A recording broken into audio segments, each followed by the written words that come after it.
அனைவருக்கும் வணக்கம். எஸ்ஏக்கான பிவிக்யூ அனலிஸ் சீரீஸ்ல ஹிஸ்டரியோட செகண்ட் பார்ட் தான் பார்க்குறோம். லாஸ்ட் கிளாஸ்ல ஹிஸ்டரியோட ஃபர்ஸ்ட் பார்ட் ஒரு 30 கொஸ்டின் பார்த்துருந்தோம். இப்போ செகண்ட் பார்ட் பார்க்கலாம். வாங்க ஒவ்வொரு கொஸ்டினா பார்த்துடலாம். ஃபர்ஸ்ட் கொஸ்டின் பாருங்க. Pulakeshi two defeated Harshavardhan on the banks of ரிவர்னு சொல்லி கேட்டிருக்காங்க. கொஸ்டினா தமிழ்ல பாருங்க. இரண்டாம் புலிகேசி டேஷ் ஆற்றங்கரையில் ஹர்ஷவர்தனை தோற்கடித்தார் அப்படின்னு சொல்லி கொஸ்டினா கேட்டிருக்காங்க. எந்த ஆற்றங்கரை அப்படின்னு பார்த்தீங்கன்னா நர்மதை ஆற்றங்கரையில தான் புலிகேசி அவர்கள் யாருன்னு பார்த்தீங்கன்னா ஹர்ஷவர்தன் அவர்களை தோற்கடிச்சிருப்பாங்க. இது எந்த வருஷம் நடந்தது அப்படின்னு பார்த்தீங்கன்னா 618 to 19 காலகட்டம் ஏடி அப்படின்னு சொல்லி கொடுத்துருக்காங்க. ஸோ 618-19 காலகட்டத்தில் தான் இவங்க ரெண்டு பேருக்கும் இடையில சண்டை நடந்திருக்கு. ஸோ அதில் இரண்டாம் புலிகேசி அவர்கள் வெற்றி பெற்றிருக்காங்க. ஹர்ஷவர்தன் தோற்கடிக்கப்பட்டிருக்காரு. எங்க நடந்துச்சு அப்படின்னா நர்மதை ஆற்றங்கரை அப்படிங்கிறது சரியான விடை. நெக்ஸ்ட் கொஸ்டின் பாருங்க. When was Kalinga war held அப்படின்னு சொல்லியிருக்காங்க. கலிங்கா வார் எப்போது நடைபெற்றது அப்படின்னு சொல்லி ஆன்சரை கேட்டிருக்காங்க. எப்போது அப்படின்னு பார்த்தீங்கன்னா 261 BCE அப்படிங்கிறது. ஸோ பொது ஆண்டு 261 அப்படிங்கிறது. இது யாருக்கு இடையில நடைபெற்றது அப்படின்னு பார்த்தீங்கன்னா மௌரிய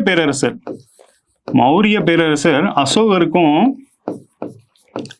அசோகா அப்புறம் கலிங்க மன்னன், கலிங்க நாட்டை ஆண்ட மன்னனுக்கும் இடையில நடைபெற்ற ஒரு போர். இது எங்க நடைபெற்றிருக்கும் அப்படின்னா அந்த கலிங்க நாட்டில் தான் நடைபெற்றிருக்கும். அதனாலதான் அது கலிங்க போர் அப்படின்னு அழைக்கப்படுது. நெக்ஸ்ட் கொஸ்டின் பாருங்க. The famous physician of ancient India was அப்படின்னு சொல்லி கொஸ்டின் கேட்டிருக்காங்க. பண்டைய இந்தியாவின் புகழ்மிக்க மருத்துவராக விளங்கியவர் யார் அப்படின்னு பார்த்தீங்கன்னா இந்த சாரகா அப்படிங்கிறவர் தான் பண்டைய இந்தியாவில் புகழ்மிக்க மருத்துவர்.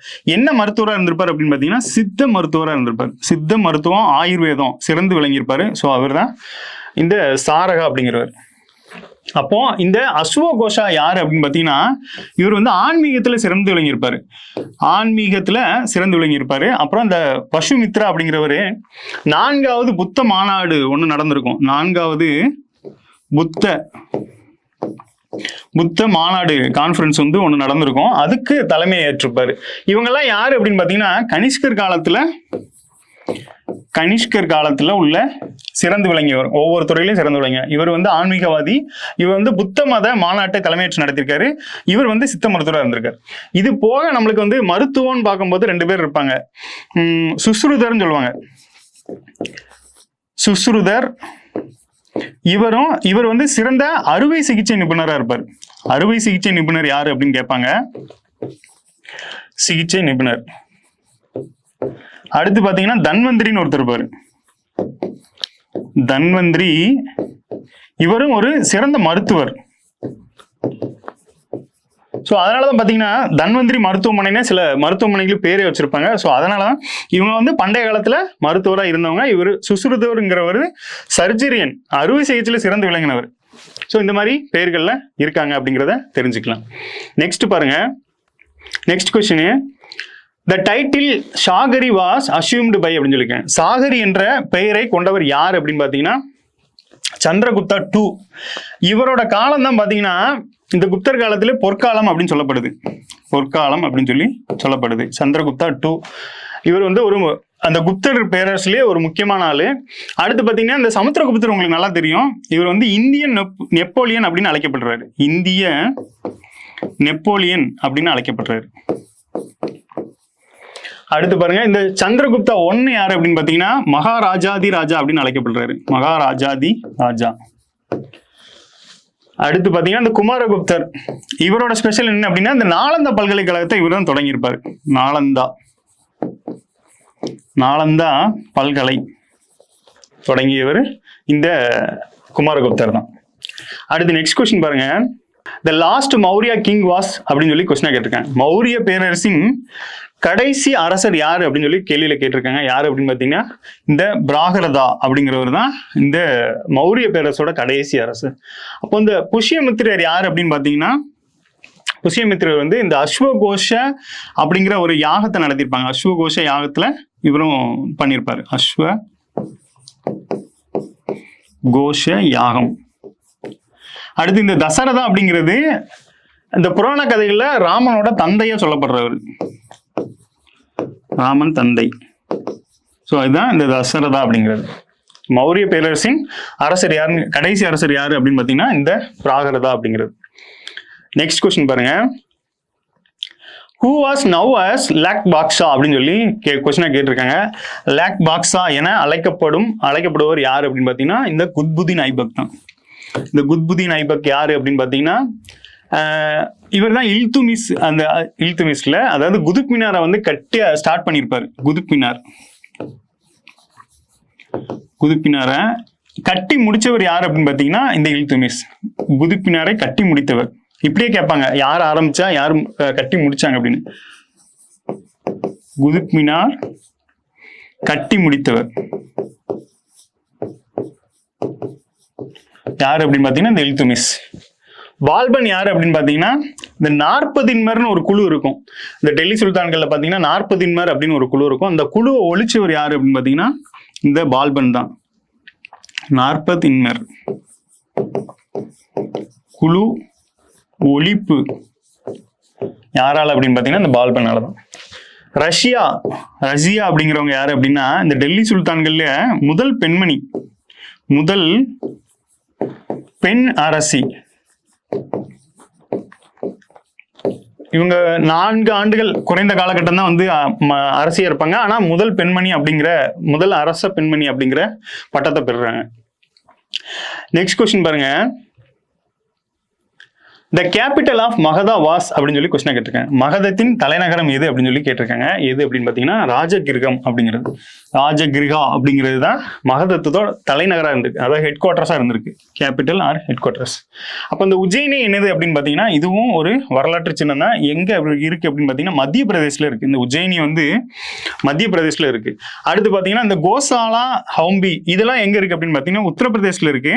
இது வந்து இந்த புராண கதைகள்ல இடம்பெற இந்த இடங்கள், புராண கதைகள்ல வரக்கூடிய முக்கியமான இடங்கள் கோசாலா, கௌசாம்பி அப்படிங்கிற பேர்ல. ஸோ இதை பார்த்துக்கோங்க, ராஜகிருகா. நெக்ஸ்ட் கொஸ்டின் பாருங்க.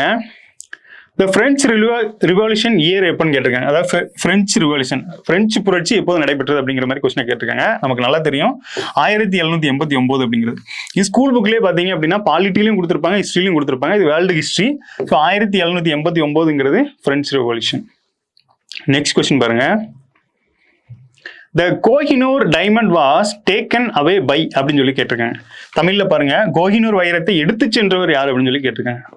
இதுக்கு சரியான ஆன்சர் யாரு அப்படின்னு பாத்தீங்கன்னா நாதிர் ஷா தான் இந்த கோஹினூர் வைரத்தை எடுத்து சென்றிருக்காரு.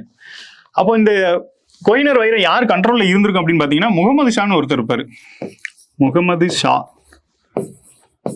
முகமது ஷா அவரோட கண்ட்ரோல்ல தான் இந்த கோஹினூர் வைரம் இருக்கும். அவர்கிட்ட இருந்து இவரை எடுத்துட்டு போயிருப்பார். ஸோ இதுதான் அந்த கதை, கோஹினூர் வைரம். நெக்ஸ்ட் கொஸ்டின் பாருங்க. The headquarters of Servants of Indian Society, இந்திய பணியாளர் சங்கத்தின் தலைமையகம் எதுன்னு கேட்டிருக்காங்க. பூனேல தான் இருக்கும். எங்கன்னா மகாராஷ்டிரா மாநிலத்தில் உள்ள பூனேல தான் இந்திய பணியாளர் சங்கத்தோட தலைமையகம் இருக்கு. நெக்ஸ்ட் கொஸ்டின் பாருங்க. த டெல்லி சுல்தான் ஹூ இன்ட்ரோடியூஸ்டு மார்க்கெட் ரிஃபார்ம்ஸ், அங்காடி சீர்திருத்தத்தை அறிமுகப்படுத்திய டெல்லி சுல்தான் யார் அப்படின்னு பாத்தீங்கன்னா அலாவுதீன் கில்ஜி தான் இந்த அங்காடி சீர்திருத்தத்தை வந்து அறிமுகப்படுத்திருக்காரு. என்ன நோக்கம் அப்படின்னு பாத்தீங்கன்னா, அதாவது அங்காடி சீர்திருத்தம் மூலமா விலைய கட்டுக்குள்ள கொண்டு வந்திருப்பாரு. விலை கட்டுக்குள் கொண்டு வருவது. அடுத்து இராணுவ பராமரிப்புக்காக இந்த அங்காடி சீர்திருத்தத்தை பண்ணியிருப்பார். யார் அப்படின்னு பாத்தீங்கன்னா அலாவுதீன் கில்ஜி அவர்கள். நெக்ஸ்ட் கொஸ்டின் பாருங்க. The term Cold War was first used by அப்படின்னு சொல்லியிருக்காங்க. கெடுபிடி போர் எனும் சொல்லை பயன்படுத்தியவர் யார் அப்படின்னு சொல்லி கேட்டிருக்காங்க. யார் அப்படின்னு பாத்தீங்கன்னா இந்த பெர்னார்ட் ப்ரௌச் அப்படிங்கிறவர் தான். ஸோ பெர்னார்ட் ப்ரௌச் அப்படிங்கிறவர் தான் இந்த கெடுபிடி வார் அப்படிங்கிற சொல்ல பயன்படுத்தியிருக்காரு. அப்போ மற்றவங்க எல்லாம் யாரு அப்படின்னு பாத்தீங்கன்னா இந்த எஃப்டி ரூஸ்வெல்ட் அப்படிங்கிறவர் யாரு அப்படின்னா அமெரிக்காவோட யுஎஸ்ஏயோட 32வது அதிபர் யார் அப்படின்னு பாத்தீங்கன்னா இந்த ரூஸ்வெல்ட் அவர்கள். அடுத்து ஸ்டாலின் யார் அப்படின்னு பாத்தீங்கன்னா ரஷ்யாவோட முன்னாள் அதிபராக இருந்திருக்காங்க. ரஷ்யாவோட பொது உடைமை சித்தாந்தத்தை ஃபாலோ பண்ணியிருப்பாங்க. அடுத்து சர்ச்சில் யாரு அப்படின்னு பாத்தீங்கன்னா இங்கிலாந்தோட யுனைடெட் கிங்டமோட பிரைம் மினிஸ்டரா இருந்திருப்பாங்க. ஸோ முன்னாள் பிரதமராக இருந்தாங்க. இந்த சர்ச்சில் என்ன சொல்லியிருப்பாரு அப்படின்னு பார்த்தீங்கன்னா, காந்தியை வந்து அரை நிர்வாண பக்கிரி அப்படின்னு சொல்லியிருப்பாங்க. அது நம்ம ஸ்கூல் புக்லேயும் இருக்கு. ஸோ ஸ்டாலின் அவர்கள் பார்த்தீங்கன்னா ரஷ்யாவில் இருந்தவங்க, ரூஸ்வெல்ட் வந்து அமெரிக்கா, இந்த பெர்னார்ட் ப்ரௌச் அப்படிங்கிறவர் தான் இந்த கெடுபிடி போர் என்னும் சொல்ல முதல்ல பயன்படுத்தியிருக்காங்க. நெக்ஸ்ட் கொஸ்டின் பாருங்க. ஹூ கம்போஸ்டு திரு அருட்பா அப்படின்னு சொல்லி கேட்டிருக்காங்க. தமிழ்ல பாருங்க, திரு அருட்பாவை ஈற்றவர் யாருன்னு சொல்லி கேட்டிருக்காங்க. இது பாத்தீங்கன்னா தமிழ் கேள்வி மாதிரி இருக்கும். ஆனா இது எங்க இருந்து கேட்டிருக்காங்க அப்படின்னா, இந்த 19ஆம் நூற்றாண்டின் சமூக சமய சீர்திருத்தம் அப்படிங்கிறதுல வள்ளலார் வந்து முக்கிய பங்காற்றிருப்பார். அவரோட பேரை தான் கொஸ்டினா கேட்டிருக்காங்க. யார் அப்படின்னு பாத்தீங்கன்னா ராமலிங்க அடிகளார். ஸோ ராமலிங்க அடிகளார் தான் இந்த திரு அருட்பாவை ஏற்றிருப்பாரு. அப்போ திருமூலர் யாரு அப்படின்னா நமக்கு நல்லா தெரியும். திருமூலர் எழுதியதுதான் திரு மந்திரம். இது வந்து பாத்தீங்கன்னா நிறைய இவரெல்லாம் இல்லாத கொஸ்டினே இருக்காது. இதுல டிஎன்பிசில எல்லாம் பாத்தீங்கன்னா இவர் இல்லாத கொஸ்டினே இருக்காது. அடுத்து பாத்தீங்கன்னா குமரகுருபரர். குமரகுருபரர் என்ன எழுதியிருப்பாருன்னா முத்துக்குமாரசுவாமி பிள்ளைத்தமிழ். முத்துக்குமாரசுவாமி பிள்ளைத்தமிழ் எழுதியிருப்பாரு. அடுத்து ஆறுமுக நாவலர். இவர் யார் அப்படின்னு பாத்தீங்கன்னா உரைநடை பதிப்புலகின் தந்தை அப்படிங்கிற மாதிரி சொல்றாங்க. உரைநடையின் தந்தை ஆறுமுக நாவலர். நெக்ஸ்ட் கொஸ்டின் பாருங்க. The state emblem of India was adopted from அப்படின்னு சொல்லியிருக்காங்க. இந்திய அரசு சின்னம் டேஷில் இருந்து எடுக்கப்பட்டது அப்படின்னு சொல்லி கேட்டிருக்காங்க. எங்க இருந்து எடுத்திருப்பாங்க? சாரநாத் பில்லர். சாரநாத் பில்லர்ல இருந்து தான் இந்திய அரசு சின்னம் வந்து எடுக்கப்பட்டிருக்கு. ஸோ அதுதான் கொஸ்டின் கேட்டிருக்காங்க. இந்த கலிங்க கல்வெட்டுங்கிறது கலிங்க மன்னன் வந்து பிராகிருத மொழியில எழுதப்பட்டது அப்படின்னு சொல்லி கொடுத்துருக்காங்க. பிராகிருத மொழி. அடுத்து இந்த சாஞ்சி ஸ்தூபியம் வந்து அசோகரால 3ஆம் நூற்றாண்டுல எழுதப்பட்டது அப்படின்னு சொல்லி கொடுத்துருக்காங்க. 3ஆம் நூற்றாண்டுல எழுதப்பட்டது. அர்த்த சாஸ்திரம் நமக்கு தெரியும், கௌடில்யர் எழுதியது. இதுவும் நிறைய இடத்துல கேட்டிருக்காங்க. கௌடில்யர் எழுதிய அர்த்த சாஸ்திரம், அதையுமே நிறைய இடத்துல கொஸ்டினா கேட்டிருக்காங்க. அடுத்து பாருங்க, பத்தினி வழிபாடு, அதாவது Pattini cult in Tamil Nadu was introduced by அப்படின்னு சொல்லி கேட்டிருக்காங்க. தமிழ்ல பாருங்க, தமிழ்நாட்டில் பத்தினி வழிபாட்டை அறிமுகப்படுத்துற யாரு அப்படின்னு பாத்தீங்கன்னா இந்த சேரன் செங்குட்டுவன் அப்படிங்கிறது. இப்ப இளங்கோடிகள் யாரு அப்படின்னு பாத்தீங்கன்னா இந்த சிலப்பதிகாரத்தில் எழுதியவர். முடத்திருமாறன் ஒரு பாண்டிய மன்னன், இவரும் பாண்டிய மன்னன், பாடியின் நெடுஞ்செழியன். நெக்ஸ்ட் கொஸ்டின் பாருங்க. The headquarters of French position in India. இந்தியாவில் பிரெஞ்சு குடியேற்றங்களுக்கு தலைமையிடமாக திகழ்ந்தது எது அப்படின்னா பாண்டிச்சேரி. இந்த இடங்களுமே பாத்தீங்க அப்படின்னா பிரெஞ்சுகளோட ஆளுகைக்கு உட்பட்டதாக தான் இருக்கும். ஆனா அவங்களோட தலைமையிடமா ஹெட் குவார்டர்ஸா எது செயல்பட்டது அப்படின்னு பாத்தீங்கன்னா பாண்டிச்சேரி. இது பாத்தீங்க அப்படின்னா பாரதியார், வஉசிலாம் வந்து அவங்க அந்த சுதந்திர காலகட்டத்துல தலைமறைவா இருந்தது, புகலிடமா இருந்தது பாத்தீங்கன்னா இந்த பாண்டிச்சேரி தான். நெக்ஸ்ட் கொஸ்டின் பாருங்க. The subsidy system was introduced by அப்படின்னு சொல்லி கொஸ்டின் கேட்டுங்க. துணைப்படை திட்டத்தை அறிமுகப்படுத்தியவர் யாரு அப்படின்னு பாத்தீங்கன்னா வெல்லஸ்லி. லார்ட் வெல்லஸ்லி தான் துணைப்படை திட்டத்தை அறிமுகப்படுத்தியிருப்பாரு. ஸோ அதுதான் கொஸ்டின் கேட்டிருக்காங்க. இந்த லார்ட் ஹேஸ்டிங் பிரபு இருக்காருல்ல, இவர் தான் முதல் வங்காள கவர்னர் அப்படின்னு சொல்றாங்க. ஃபர்ஸ்ட் கவர்னர் யாரு அப்படின்னு கேட்பாங்க. இந்த லார்ட் ஹேஸ்டிங் பிரபு தான். நெக்ஸ்ட் கொஸ்டின் பாருங்க. Self respect movement was started by அப்படின்னு சொல்லி கொஸ்டின் கேட்டுங்க. சுயமரியாதை இயக்கத்தை தொடங்கியவர் யார் அப்படின்னு பாத்தீங்கன்னா நமக்கு நல்லா தெரியும், பெரியார் ஈவேரா அவர்கள் தான் சுயமரியாதை இயக்கத்தை தொடங்கியிருப்பாங்க. அடுத்து காந்தி நமக்கு நல்லா தெரியும், எல்லா சத்தியாகிரகங்கள் எல்லாமே. இப்போ இது வந்து சுயமரியாதை இயக்கம் தானே கேட்டிருக்காங்க. அப்போ மற்றவங்க என்ன மாதிரி பண்ணியிருக்காங்க அப்படின்னு பாத்தீங்கன்னா சத்தியாகிரகங்கள் நிறைய பண்ணியிருப்பாரு காந்தி அவர்கள். ஸோ அம்பேத்கர் என்ன பண்ணியிருக்காரு அப்படின்னு பாத்தீங்கன்னா புத்த மாநாடு ஒன்று நடத்தியிருப்பாங்க. அவங்க இறக்குறதுக்கு முன்னாடி புத்த மாநாடு ஒன்று பெரிய லெவல்ல நடத்தியிருப்பாங்க. அடுத்து ஜோதிராவ் பூலே வந்து பாத்தீங்கன்னா பெண்களுக்கான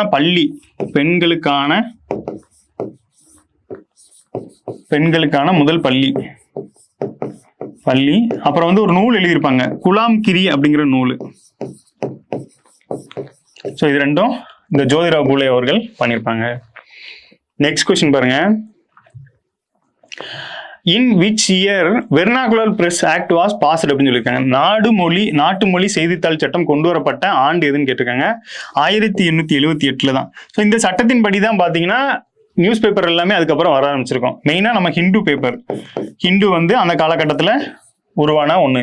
ஸோ என்ன அப்படின்னா இதுக்கு முன்னாடி பாத்தீங்கன்னா ஒரு நீதிபதி முத்துச்சாமி அப்படிங்கிற பேர்ல ஒரு நீதிபதி இருந்திருப்பாங்க. அவங்கள பத்தி இந்த பிரிட்டிஷ் ஆதரவு உள்ள பத்திரிகைகள் வந்து தவறா எழுதப்பட்டப்போ இந்த சட்டத்தின்படி இதுக்கு பின்னாடி வந்த எல்லா பேப்பர்ஸும் பாத்தீங்க அப்படின்னா இதுக்கப்புறம் ஆரம்பிக்கப்பட்ட இந்த சட்டத்தின்படி ஆரம்பிக்கப்பட்டது இந்த ஹிந்து அந்த மாதிரி பேப்பர்கள்லாம். ஸோ அது இந்த வருடம் வந்து முக்கியமானது.